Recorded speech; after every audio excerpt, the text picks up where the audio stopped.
All right, my friends, if you were able to follow what we did in part one, then part two should be really kind of a relief as to how easy everything ends up being. So a quick overview, and I'm going to refer to what we did in part one here a little bit. What did we find out in part one? We found out that the special relationship between x and y that would make a point be on an ellipse as opposed to not was simply that x squared over a squared plus y squared over b squared would have to equal 1. It's important that you, before we move on, so you can see how easy this is going to be, you kind of tie this equation back to the picture that it came from. So notice that x squared is over a squared. Well, what did a represent? It represented the distance that you'd move horizontally from the center to get out to a vertex. And then notice that y squared is over this b value that's getting squared.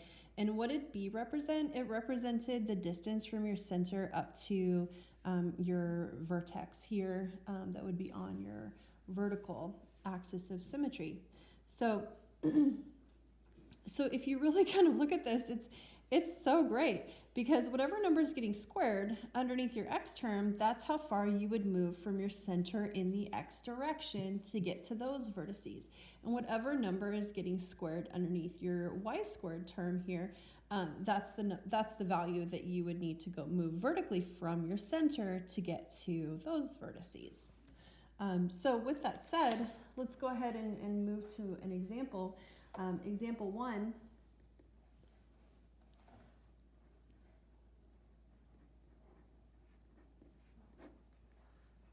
The directions are to graph each ellipse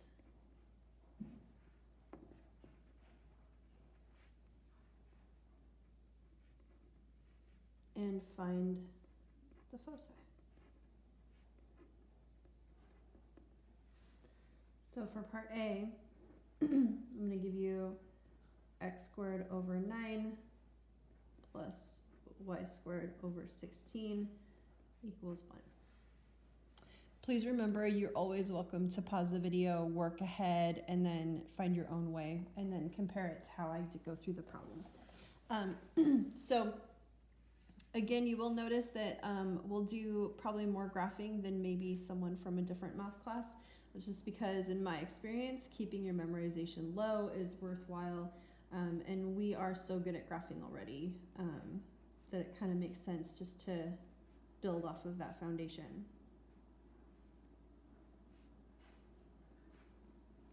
Okay, so what do we see here? So this is already in what's called standard form. X squared is over 9, and we could think of 9 as 3 squared. And y squared is over 16, and we could think of 16 as 4 squared. So with that said, also you can see 0 evidence of shifting. So this is centered at the origin. You would go from the center, the origin, to the right 3 and to the left 3. 1, 2, 3 to the left. And how could I tell that it's left and right? It's simply because it's underneath the x term. And then from your center, which is at the origin, we're going to go up and down 4 units.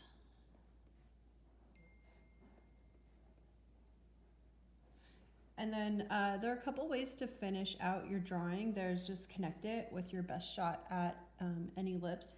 Now, if when you do that, if your ellipse has like kind of points on it, like if your ellipse looks kind of football-ish, then you'll probably want another graphing aid, considering that, you know, ellipses are used to model things like orbits of planets and things like that. You don't want to have any sharp corners on your elliptical path. So here's another method for drawing a nice ellipse. You could actually draw what can be referred to as sort of like a boundary box. All it does is just a rectangle that goes through all of the vertices that you have. And then what that does is it kind of gives you something to kind of work within. And notice I'm just kind of tipping my paper I'm using the natural curvature of my wrist, kind of the way my hand moves, just when I kind of go around. Oops, I'm also making a mess. Anyway, and then you can just kind of like rotate your paper and draw it, and it'll help you draw a nicer ellipse. As you can see, I've demonstrated what it looks like to not have it be perfect, even though I tried really hard. But it is kind of nice to have that little boundary box to draw your ellipse inside. So that's how easy it's going to be to graph them. I hope that makes you very happy. If somebody was to say, oh, what's the length of the major axis? I hope you'd be okay with noticing that this is the longer one. So the major axis would be 8 units long, and what's the length of the minor axis? And that would be 6 units long. So there you have that. And then it also says to find the foci. And I'm hoping that after doing this activity that we did in the first video, that it would make sense to you that the foci would always have to be located on the major axis. You could imagine trying to make an ellipse that was longer, this way. And I hope it would make sense. You would have had the rubber band tacked down on your vertical axis if you wanted it to be kind of, elongated in a vertical way. So back to this problem, it says find the foci. Step 1, know where the foci would be located, and I'm hoping you're okay with it. Would need to be located somewhere on this major axis. I'll just put a dot somewhere. This is probably not where they're located, but I'm just going to put 2 dots to represent kind of where they could be, somewhere along the major axis. And then to figure out what that value is, we'd need to solve for that C value. Remember, C is the distance between the center and one of your foci. So let's do that. So what's the Pythagorean identity for ellipses? It's C squared equals A squared minus B squared. Now, a lot of people get very hung up on what's A and what's B. And in this situation, I just remember to make sure and use the larger value for A. So this is my note. Make sure that you always use the larger value for A. If you don't, math will tell you that you screwed it up because you'll end up getting an imaginary number for C, and that would be your tip off to go back and try again. So just make sure that whatever number you put in for A, the 3 or the 4, you're picking the bigger one. So solving for C, what would we put in for A? Yeah, we'd put in 4. And for B, we'd put in 3. So then what's that? 16 minus 9. What's 16 minus 9? Is that 7? And so we'd end up with C being technically plus or minus the square root of 7. Okay. And you could go ahead and say positive square root 7 if you want, if you're thinking of C as that distance value. Either way, it doesn't really matter because we were supposed to find 2 coordinates anyway. So what would the coordinates of this focus be? Well, you could see its x-coordinate is 0, and then you went up square root 7 to get there. So it would have coordinates 0, square root 7. And then what would the coordinates be of this focus right here? So you went down square root 7 to get there. So, the coordinates would be 0, negative square root 7. There you go. And that's it. So we graphed it, we found the coordinates of the foci. And then I hope it makes sense that if you check your answer in the back of the book, they may merge these two into one statement and say 0 plus or minus square root 7. There we go. All right, my friends, let's make this a little more challenging. Part B. Give you the quantity x minus 2 squared over 4 plus the quantity y plus 3 squared over 1 equals 0. Okay, so for this problem, I'm hoping you're okay with, really it's just an equation of an ellipse. You can tell because you have basically at the core, you have x squared plus y squared over, this is 2 squared and this is 1 squared. And then you can see some evidence of shifting rules. So how would this subtracting 2 inside the function with x shift the graph, the answer is it would shift it to the right 2 units. And how would adding 3 to y shift what would have been centered at the origin? It would shift it down 3 units. So remember that if you see addition or subtraction inside a function, your shifting rules are counterintuitive. A lot of people see +3, they think up, but it would actually be down in this case. So so where would the center be? It would be at the point 2, -3.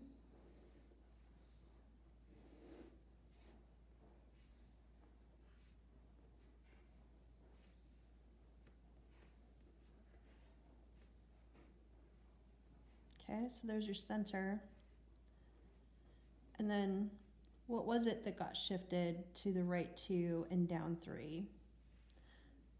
I claimed that it was the graph of x squared over 4 plus y squared over 1. And then how can we think of 4? We could think of 4 as 2 squared, and we could think of 1 as 1 squared.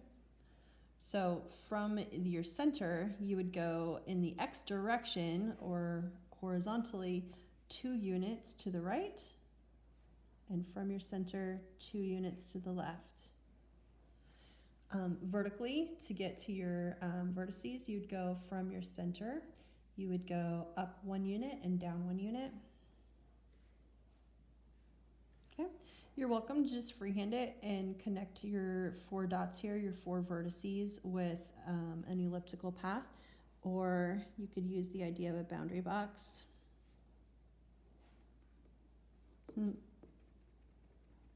Except your boundary box should actually represent the scale you're using. Anyway, not demonstrating a good way to use the boundary box here. But oh well. Anyway, and then you can fill it in, and it can be kind of tough to not make your ellipses look like footballs when they are kind of flat like that, but do your best. There we go. All right, so after graphing it, then let's talk about finding the coordinates of the foci. Where would the foci be located? And the answer is on the major axis, so somewhere along this line right here. So just conceptually, I don't know exactly where they'll go, but let's say they're here and here. So to find the coordinates of the foci, we're going to go ahead and find the c value first of all. So c squared, remember, is a squared minus b squared. Just make sure your a value is bigger than your b value when you do it. So what should we put in for a squared? We should put the 2 squared in. And for b squared, we could put the 1 squared, or 1. So we'd have c squared equals 3. So c would equal plus or minus square root 3. Okay, keep in mind though, what does c mean? C is the distance from your center to your focus. And on this problem, your center is at the point 2, -3.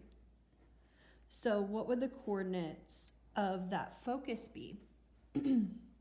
Well, you went to the right square root 3 from 2. So its x coordinate would be 2 plus square root 3.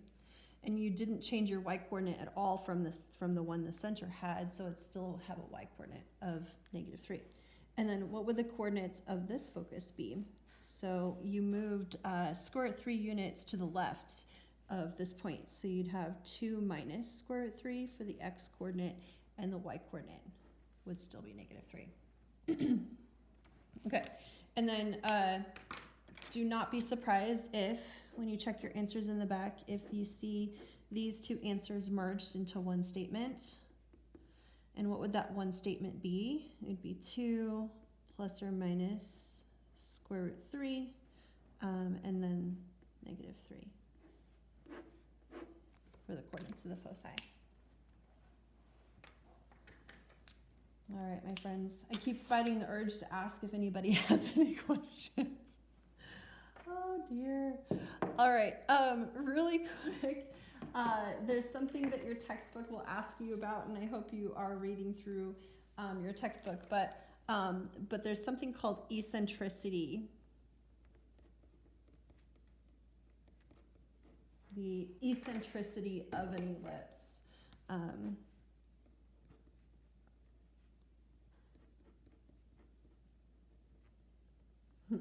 So I think of eccentricity as, and this is very non-textbook here, but I think of it as a way to figure out how squished your ellipse is.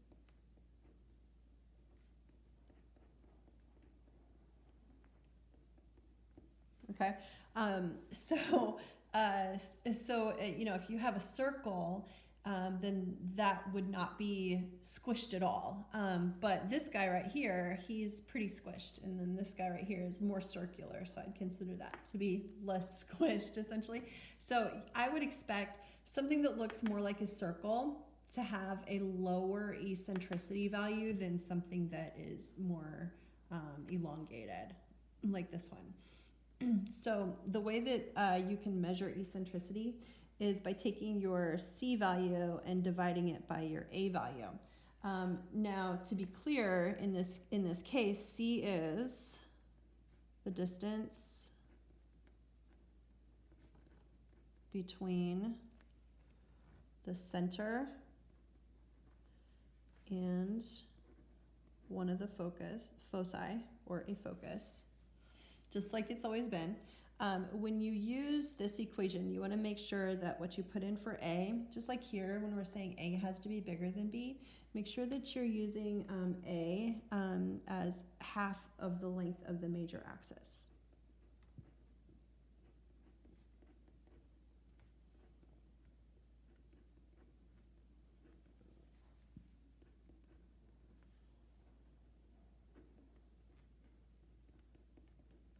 Okay. Okay.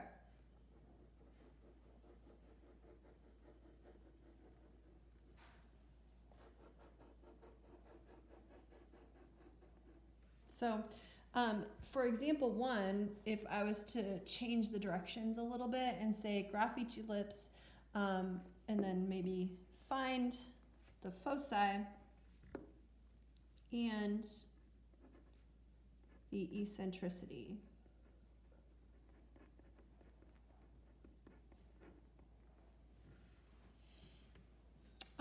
Then for part A, what would the eccentricity have been? The eccentricity would have been your C value, which I'll just go ahead and use square root 7, divided by your A value. And A would need to be the length of, or half the length of your major axis, so that would be 4. There we go. And then the eccentricity for part B. So what was your C value? I'll use square root 3. And then what was the length, half the length that is, of your major axis? And that would have been 2. There we go. All right, my friends, let's do example 2.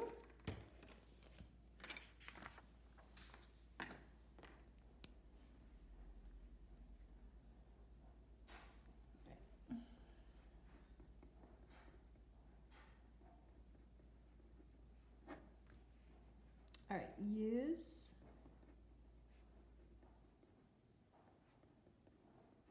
the given information to write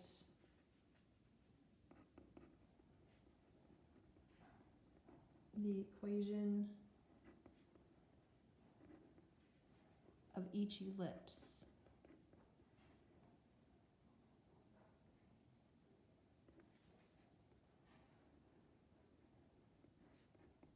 Assume the ellipse is centered at the origin.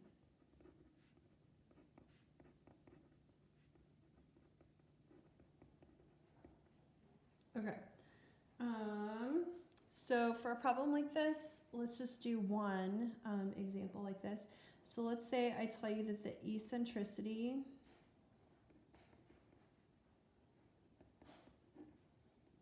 is equal to 1/10, and the vertices are at 0 and plus or minus 20. Okay. And this is definitely the kind of problem that you'd want to take a couple seconds and brainstorm on your own. Problem solving is an important part of your future success in mathematics. So I am about to go over the solution, but I highly recommend you pause the video and think on it on your own before you play the rest of it where I show my solution.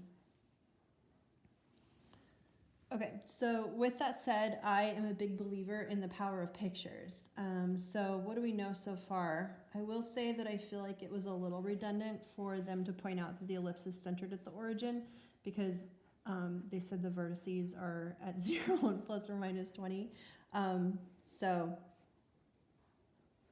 I would kind of expect, if these are the vertices, that of course it would be centered at the origin. And then the eccentricity being 1/10. So I don't know exactly what the ellipse looks like, but I can tell you that it definitely is centered at the origin, and it definitely goes through those 2 points. I will also tell you that in this textbook, if they refer to something as vertices, they're talking about the endpoints of your major axis, which can be really helpful for a problem like this. So I can tell you, just based on the fact that they're calling these vertices and not co-vertices, it means that this is your longer axis and this is your shorter one. For this textbook, they're pretty good about keeping those two straight. So what else do I know? I know since it's centered at the origin, I know that I won't have any like subtraction or addition inside the squaring piece here. And then I know that it would be over, I think I'm going to go ahead and call it b squared, simply because I know that that's the smaller value. And then y squared would be over the bigger value, and then it should equal 1. So if I can get a and b, then I'm done. And I claim that I already know what a is. So because you can tell, they said the vertices were at 20 and negative 20, so your a value would be 20. So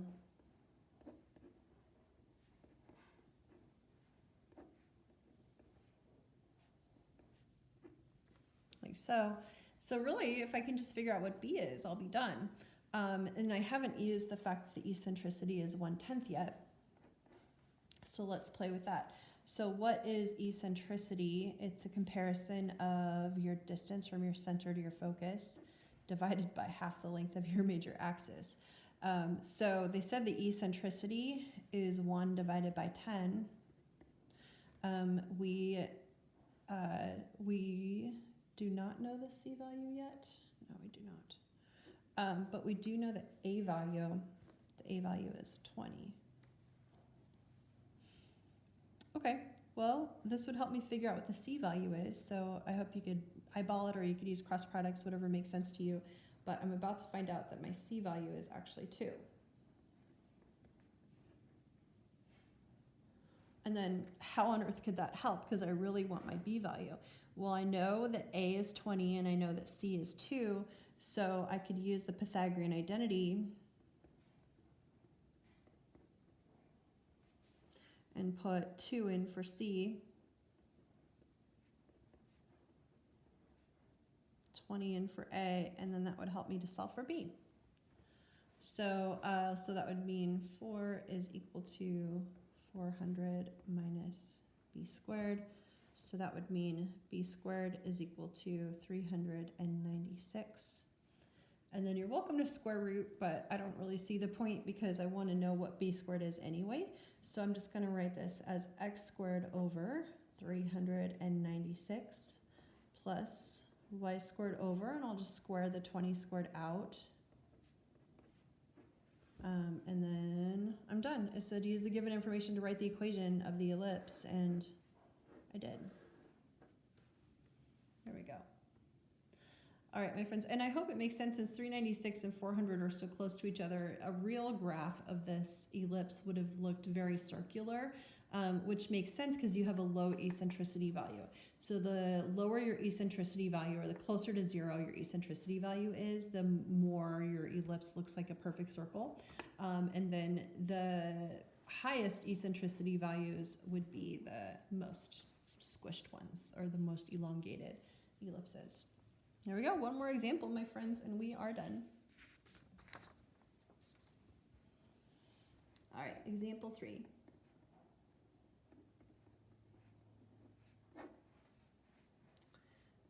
Let's have you graph each ellipse, then label the coordinates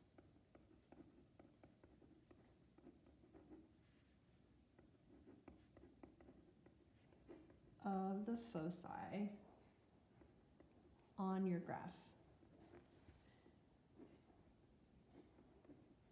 Okay, part A, 4x squared plus y squared plus 2y minus 3 equals 0. It's another great place to pause the video and go ahead and see what you could do with it on your own, and then compare it to my solution and see if there's anything you want to borrow from me or if you're absolutely fine on your own. With that said, I'm going to go ahead and go through my solution to this. For ellipses, because I am trying to get this in like that standard form, you are going to see me complete this square sometimes twice. On this problem, I'll just need to do it once. But because I like, we have that 1 on one side of the equation, you'll see me usually move the entire constant term to the other side of the equation. So this is what it would look like.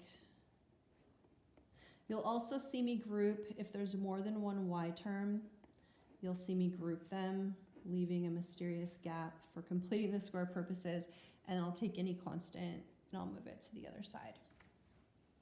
Okay, next magic ingredient time for a perfect square. Divide your linear coefficient, this 2, divide it by 2, and then square the result. That's what you'll need there for a perfect square. And then there are 2 ways to balance that out. You could subtract 1 on the same side of the equation, or you could add 1 to the other side. And it's these problems where I start preferring the adding 1 to the other side method. Okay, so now what do we have? We have 4x squared plus, this is a perfect square, it's equal to y plus 1 squared, and on the right side you have 4. Okay, next thing, get your lonely number over here. We need to have a 1 here for all of our fun little graphing tricks to work. So you're going to see me divide both sides by 4, and then I'll go ahead and distribute the division over this addition right here. So you'll see me divide this term by 4 and then this term by 4 as well. Okay, these 4's will cancel. You'll be left with a 1 there, and so you'll be left with x squared over 1, or 1 squared, plus the quantity y plus 1 squared over 4, or 2 squared, equals 1. And please know that you have to have this 1 here in order for our fun little tricks to work with how far you move from the center to get to your vertices and covertices. Okay, so let's go ahead and show a graph of this. So where would the center be? Use your shifting rules and figure out where the center would be.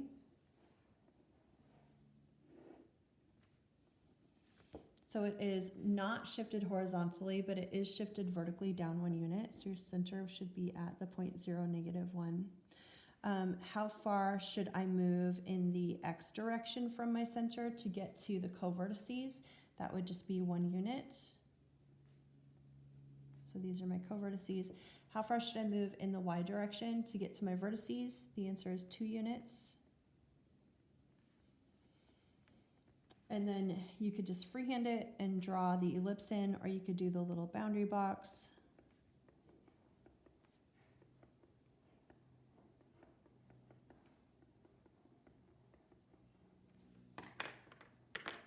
And then draw it in.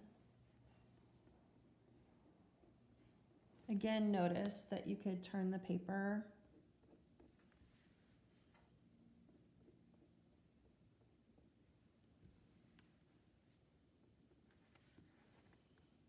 to make it a little easier to use that kind of natural curvature of your hand as you turn your wrist. Okay, so that's the graph, and then they said they wanted us to label the coordinates of the foci on your graph, so that would mean we'd better find the coordinates of the foci. So let's go about that. Using the Pythagorean identity for ellipses. Yes, you should have this memorized. Remember your A value should be bigger than your B value. Let's see, so we're solving for C. What should I put in for A squared? I'll put the 2 squared in. What should I put in for B squared? I'll put the 1 squared in there. So I'll have C squared would have to be 3, so my C value would be plus or minus square root 3. Okay. Remember, C is the distance from your center to the foci, so, and remember your foci are always located on your major axis. So I'm going to point out 3 things. So first, where was the center? It was at 0, -1. And then make sure you realize that you're moving up and down from there, square root 3 units. So the coordinates of this focus would be 0, and then -1 plus square root 3. And then this one would be 0, and then -1 minus square root 3. There we go. And that's the way your answer would look if I asked you to label it on your graph. You would actually draw the picture and then show me where they go on the graph. All right, part B, just to give you a little more challenge.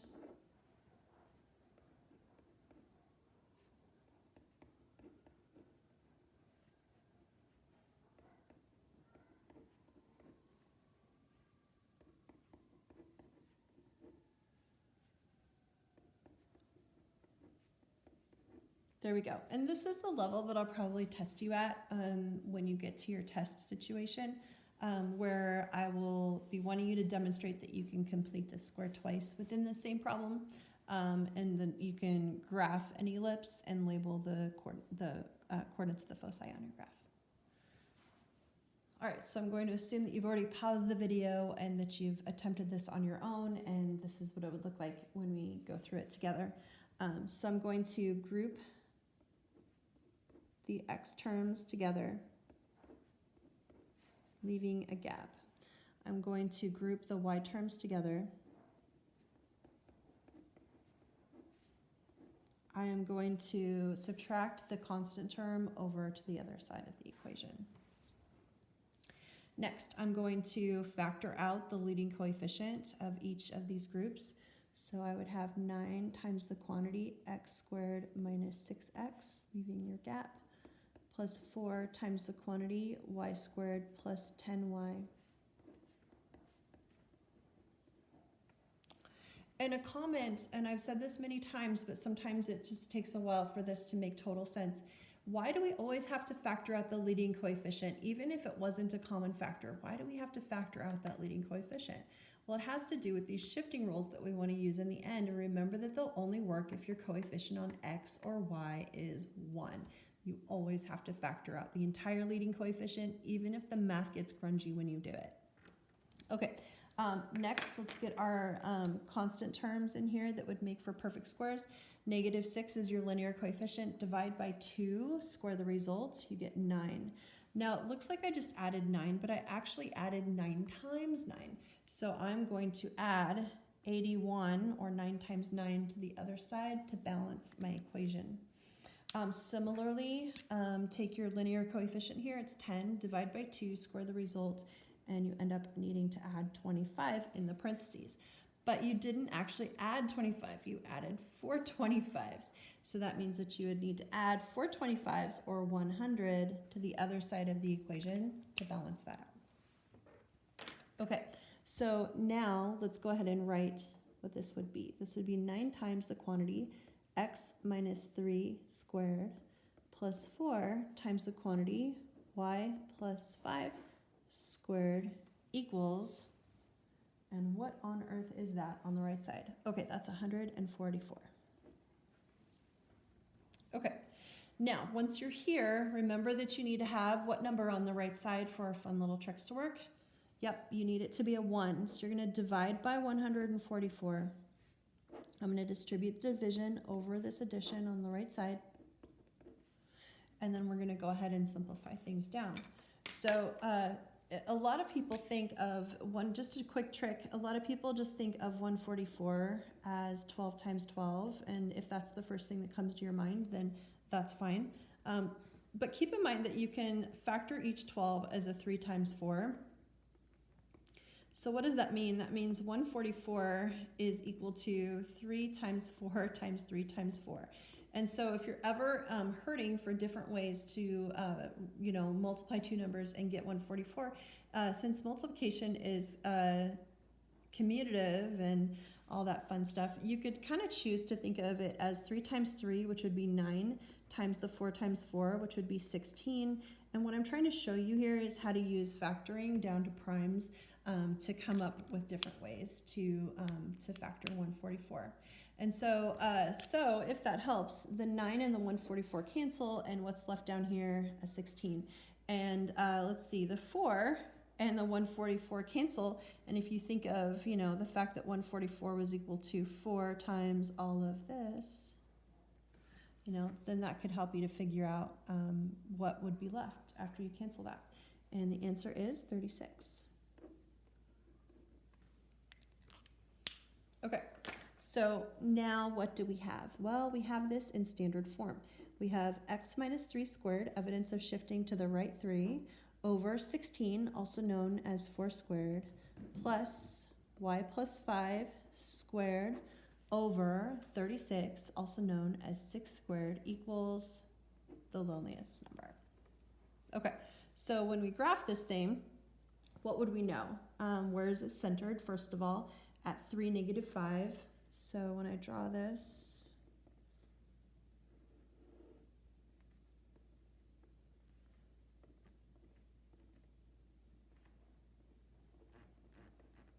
is this going to fit? No, it's not.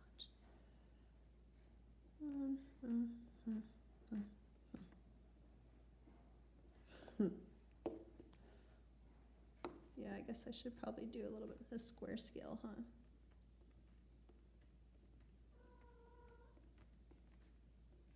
Okay, so 1, 2, 3. 1, 2, 3, 4, 5. Okay. How far should I move in the x direction to get to, in this case, the covertices? The answer is 4.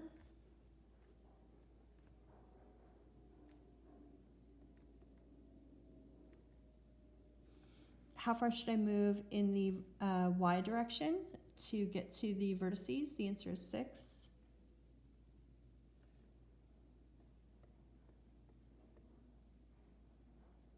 Okay, I'm going to skip the boundary box step.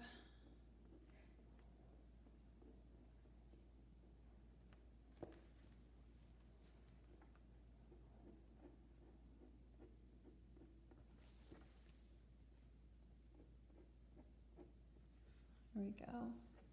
Okay. And then now for finding the the coordinates of the foci, let's find that c value. So c squared would equal the a squared, take away b squared.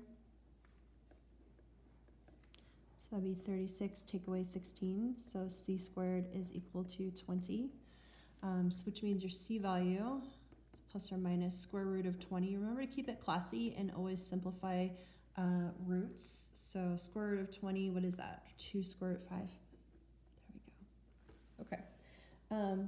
So remember, this would your foci would always be on the major axis, so that would be somewhere, up here maybe. So three things I think would be helpful to label. So the center is at 3, -5, and then this focus right here, gotta stay connected to what c means. C is the distance from your center to your focus. So this would still be at 3, but then from -5, you would have to have gone up 2 root 5 units to get to that one. And then that point would be at 3, but then from -5, you would have gone down 2 root 5 units to get there. All right, my friends, that's it for this lesson. I hope this helps, and I hope your homework goes well. Take care, everybody.